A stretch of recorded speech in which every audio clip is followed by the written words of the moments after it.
My wife texted, "Stuck in traffic, going to be hours late." I responded, "No problem, drive safe." Then I logged into the car's GPS tracker and saw her parked at her work husband's house 20 minutes ago, when I forwarded the live location to his wife.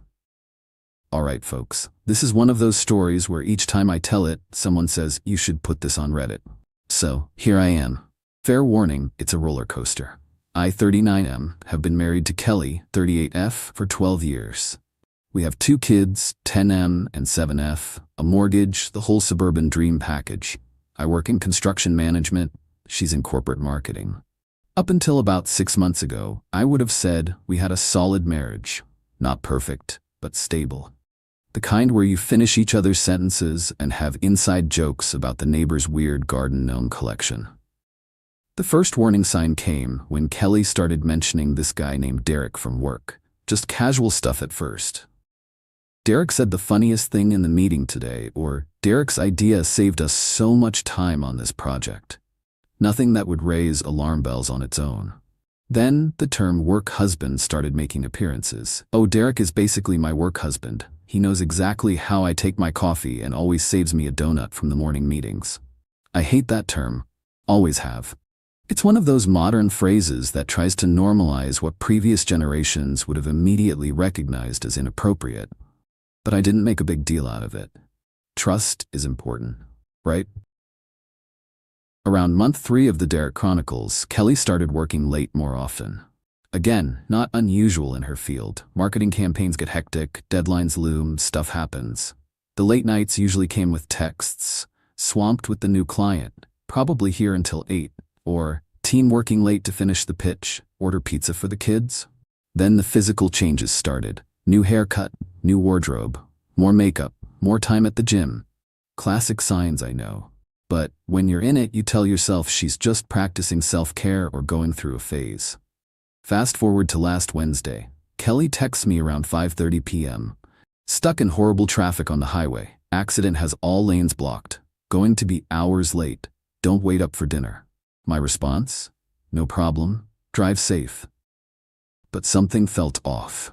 Traffic reports weren't showing any major accidents. So I did something I hadn't done before. I pulled up the app connected to our car's GPS tracker. We'd installed the system 2 years ago after her car was broken into. It's one of those services that helps recover stolen vehicles, but also has features like maintenance reminders and location tracking. We'd explicitly agreed at the time that both of us would have full access to the account for safety reasons. We'd both forgotten it existed until now. I opened the app, entered the password, and there it was. Her car wasn't on any highway. It was parked on a residential street about 30 minutes from our house. I zoomed in on the address and did a quick search. Guess who lives there? Derek. Derek and his wife Emily. I sat there staring at my phone, watching the little dot that represented my wife's car sitting in front of another man's house while she was supposedly stuck in traffic. The timestamp showed she'd been there for about 20 minutes when she sent me that text. My first instinct was to call her out immediately, but something stopped me. Maybe it was shock. Maybe it was the voice of my friend Jake, who went through a similar situation last year and ended up with a restraining order for threatening behavior when he confronted his wife's lover at their workplace. So I took a deep breath and thought about my next move. I didn't have concrete proof of anything beyond a lie about her location, but that lie itself was pretty damning. That's when I remembered, Derek is married. I'd never met Emily, but Qley had mentioned her a few times. Emily is so lucky. Derek built her a custom bookshelf for her birthday, or Derek and Emily are going to Cabo for their anniversary. A quick social media search gave me Emily's profile. We had 3 mutual friends, small world. Her profile showed a pretty blonde woman, always smiling, lots of couple photos with Derek, plenty of inspirational quotes about love and family. They looked like the perfect couple. I hesitated only briefly before sending her a direct message. "Hi Emily, you don't know me, but I'm Qley's husband. I think we need to talk. My wife told me she's stuck in traffic, but her car's GPS shows she's been at your house for the last 20 minutes. Are you home right now?" I attached a screenshot of the GPS tracker showing Qley's car location and timestamp. Then I waited, watching the screen to see if she'd read it. 5 minutes passed. Then the notification, "Emily is typing." Her response nearly knocked me off my chair. "I'm actually at my mother's house 30 miles away. Been here since noon helping her recover from surgery. Derek told me he was working late tonight. I'm looking at our security camera app right now, and yes, that's definitely Qley's car in our driveway. And Derek's car is in the garage. This is interesting." She followed with a second message. "Give me 10 minutes."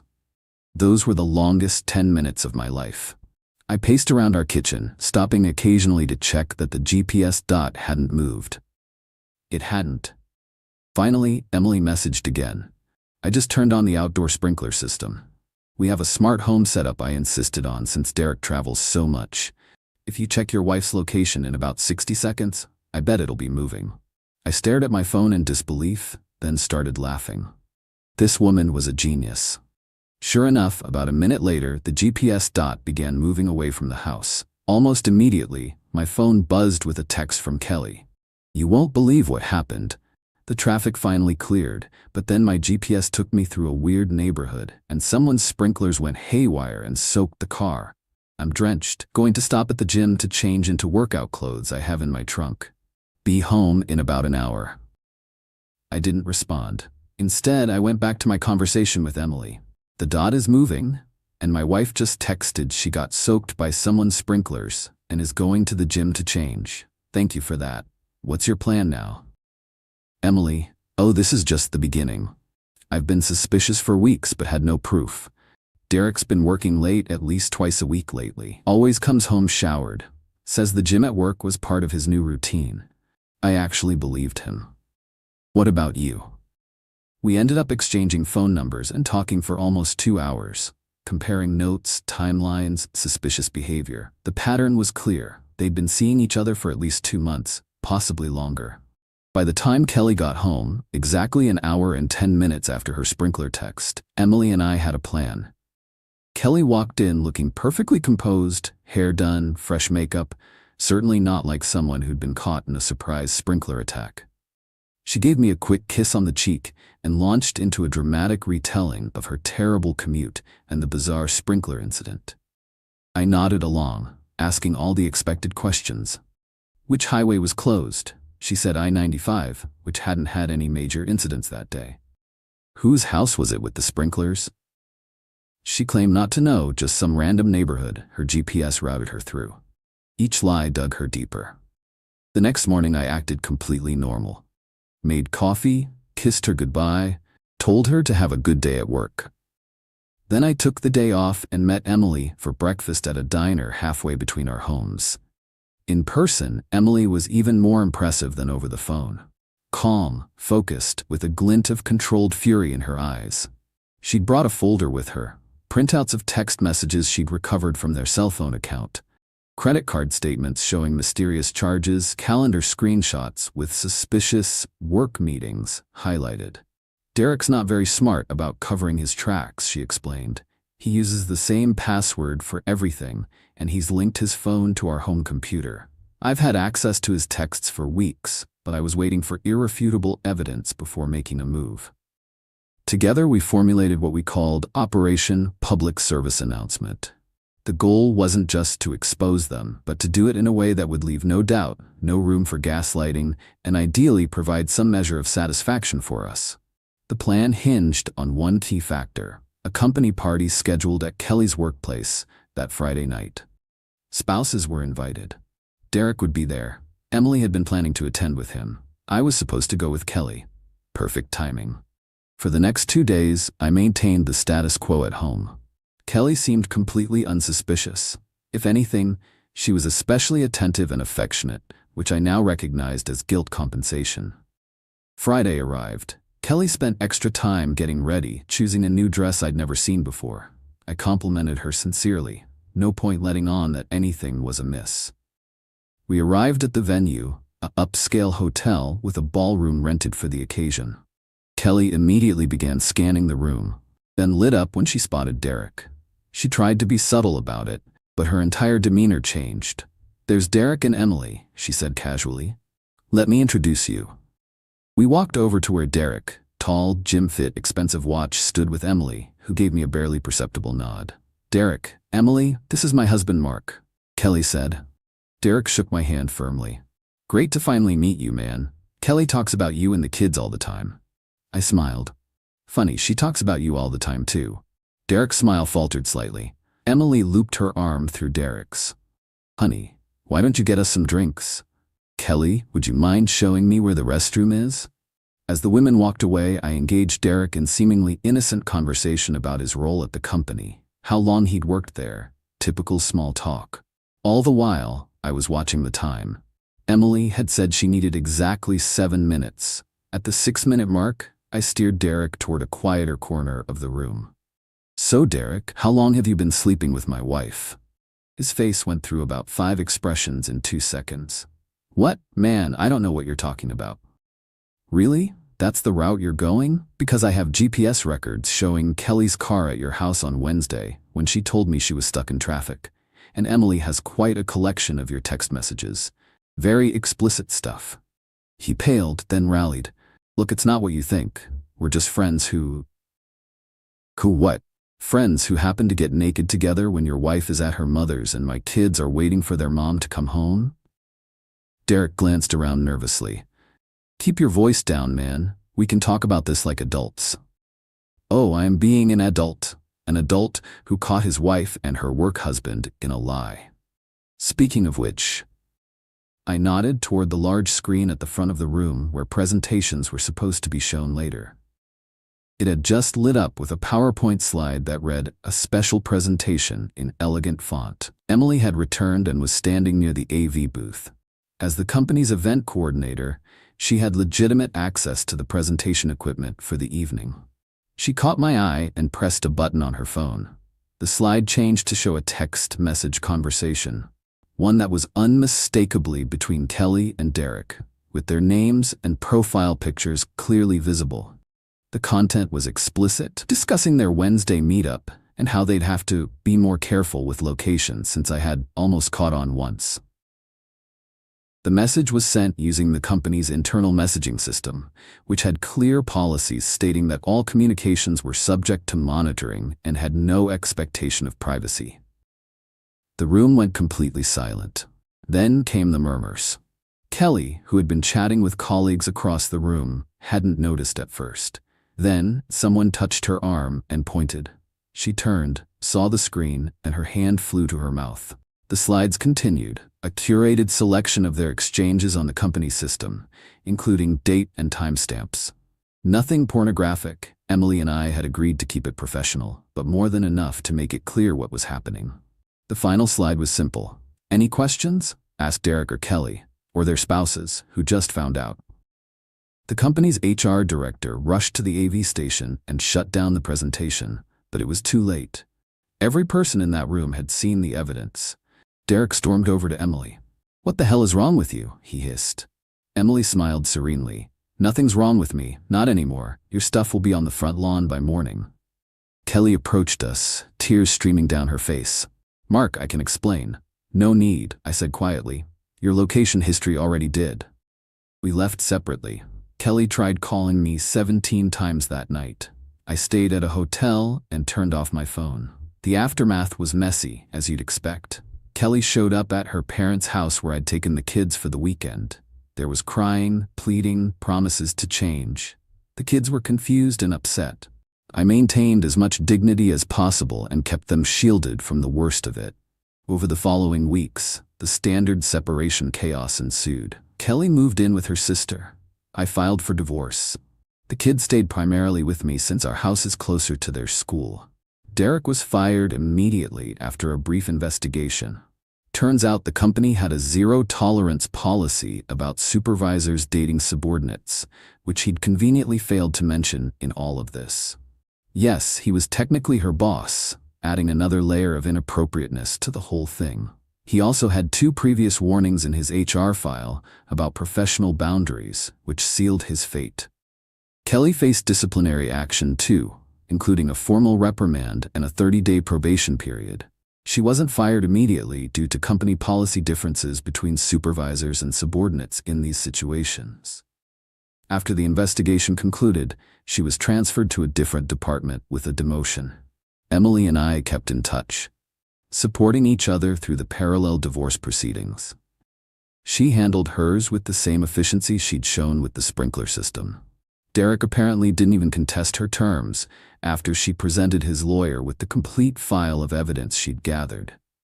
Qley eventually admitted the affair had been going on for nearly 4 months. All those late nights at work, you guessed it. The classic cover story. 4 months after what Emily and I now call D-Day, something unexpected happened. Emily asked if I wanted to get coffee sometime. Not as divorce support buddies, but as a date. I was hesitant at first. The whole bonding through shared trauma thing seemed like shaky ground for a relationship. Plus, both our divorces were still in process, though nearing completion. But coffee turned into dinner, and dinner turned into weekend hikes with my kids, who adored her immediately. 6 months after D-Day, with both divorces finalized for about a month, we're officially dating. It's been surprisingly healing for both of us. We joke that our exes gave us the world's most twisted introduction service, but sometimes something good can come from something terrible. Qley is seeing a therapist and working on herself, which I respect. We're establishing a co-parenting relationship that, while not warm, is functional. The kids are adapting better than I expected, though there have been some tough conversations and tears along the way. As for the infamous GPS tracker, I still have the app on my phone, not because I don't trust Emily, I do, completely, but because it's a reminder. Trust is vital, but so is keeping your eyes open to reality. And sometimes reality sends you a warning through an app you almost forgot you had. The company party lives on in corporate legend, apparently. Emily still has friends there who tell her the story has become shorthand for workplace relationship disasters. Don't pull a Derek and Qley is now cautionary advice given to new employees. So that's my story. Trust your instincts, check the GPS once in a while, and if you ever need to expose a cheater, PowerPoint presentations are remarkably effective. Update. Thanks for all the supportive comments. To answer the most common questions. 1. Yes, I had full legal right to access the GPS tracker. The car is jointly owned, and the tracking service was in both our names with mutual consent when installed. We specifically discussed and agreed that either of us could access it at any time for safety reasons. 2. For those asking why I didn't confront Qley immediately, instead of plotting revenge, experience has taught me that cheaters will deny and gaslight when confronted without overwhelming evidence. The public exposure wasn't my first choice, but after learning how long and calculated their deception had been, Emily and I decided they deserve the consequences of their actions being made public. Not proud of it, but not apologizing either. 3. Several people asked about Qley's job. She still works at the same company, but was demoted and transferred to another department. The different treatment, compared to Derek being fired, was due to company policy that holds supervisors to stricter standards than subordinates in these situations. Plus, Derek had prior warnings in his file. 4. To the folks suggesting Emily and I planned this all along or were having our own affair, absolutely not. We'd never met or communicated before that first message I sent her about the GPS location. Our relationship developed months later after both divorces were well underway. 5. For those asking about the presentation's legality, the messages shown were sent using the company's internal communication system, which has a clear policy that all messages can be monitored and have no expectation of privacy. Emily, as the event coordinator, had legitimate access to the AV equipment. We consulted with her attorney beforehand to ensure we weren't crossing any legal lines. 6. For those worried about the kids, they're in therapy, and we're all working through this as healthily as possible. They spend alternating weekends with Qley, and she has dinner with them one night during the week. It's not ideal, but we're putting their well-being first. Regarding Emily and me, yes, it's somewhat ironic that we found each other through our ex's affair. We've discussed this at length with our respective therapists. The difference is transparency and timing. Our relationship began after both divorces were well underway, not as a deceptive side activity while pretending to be committed to other people. Emily wanted me to add her favorite moment from the aftermath. Derek tried to get his job back by claiming he was the victim of entrapment and privacy invasion. His appeal was denied when Emily produced evidence that he'd actually used company resources to plan their meetups, including booking a conference room for an hour when there was no actual meeting scheduled. As Emily puts it, he couldn't even cheat competently. Update 2, 6 months later. Since so many people have asked for an update, here's where things stand now. The divorces are both finalized. Mine was relatively straightforward once Qley accepted that reconciliation wasn't happening. The custody arrangement remains the same. Kids primarily with me, regular visitation with her. Child support and asset division were settled without major drama. Emily's divorce was similarly clean-cut, helped by their prenup and the mountain of evidence she had compiled. Qley has actually shown remarkable growth over the past months. After the initial denial and blame shifting, she's taken responsibility for her actions and is focused on rebuilding her relationship with our children. She's still in therapy and recently told me it was the best decision she's ever made. We're not friends, but we've developed a respectful co-parenting relationship that puts the kids' needs first. Derek, according to mutual acquaintances, moved to another state and is working for a competitor at a significantly lower position. He apparently tells people he left his previous job to pursue better opportunities, a creative reframing of being fired for cause. As for Emily and me, we're still together, and it's going surprisingly well. We moved in together 2 months ago, combining households in a new place that doesn't have painful memories for either of us. The kids have adjusted beautifully and often comment on how much calmer our home feels now. We're both very aware of how unusual our origin story is, and we've been careful to build our relationship on a solid foundation beyond our shared experience of betrayal. Regular therapy, both individual and couples, has been essential. We're determined not to let our past dictate our future. One unexpected benefit of our situation is complete transparency. After going through the worst kind of deception with our former spouses, we both value honesty above almost everything else. There's no room for game playing or manipulation between us. We've seen where that leads. The infamous GPS tracker has been removed from my phone. It served its purpose, but it belonged to a chapter of my life that's now closed. Trust has to be the default setting in a healthy relationship, and Emily and I are committed to giving each other that gift. Some people have asked if I regret the public exposure at the company party. Honestly, no. In retrospect, it was a defining moment that cut through months of potential gaslighting and trickle-truthing. It was dramatic, yes, but it was also definitive. There's something to be said for having 50-plus witnesses to the revelation. Makes it a lot harder for anyone to rewrite history later. Qley admitted during one of our more candid co-parenting conversations that while the public humiliation was initially devastating, it forced her to confront her behavior without excuses. I couldn't tell myself it was just a mistake or a moment of weakness when everyone saw the pattern laid out like that, she told me. She's dating again now, cautiously, and says she's approaching relationships with a new level of integrity.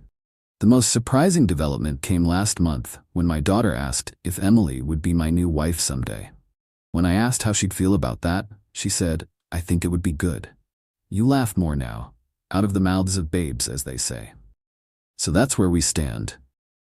Life after betrayal isn't easy, but it can be better than you might expect when the deception ends. For anyone going through something similar, my advice remains: trust your instincts. Gather your evidence, and remember that how you respond to betrayal says more about your character than the betrayal itself says about your worth. The sprinkler system, by the way, became a running joke between Emily and me. For her birthday, I bought her a miniature lawn sprinkler for her desk. Sometimes the most devastating weapons are the ones that seem harmless until deployed with perfect timing.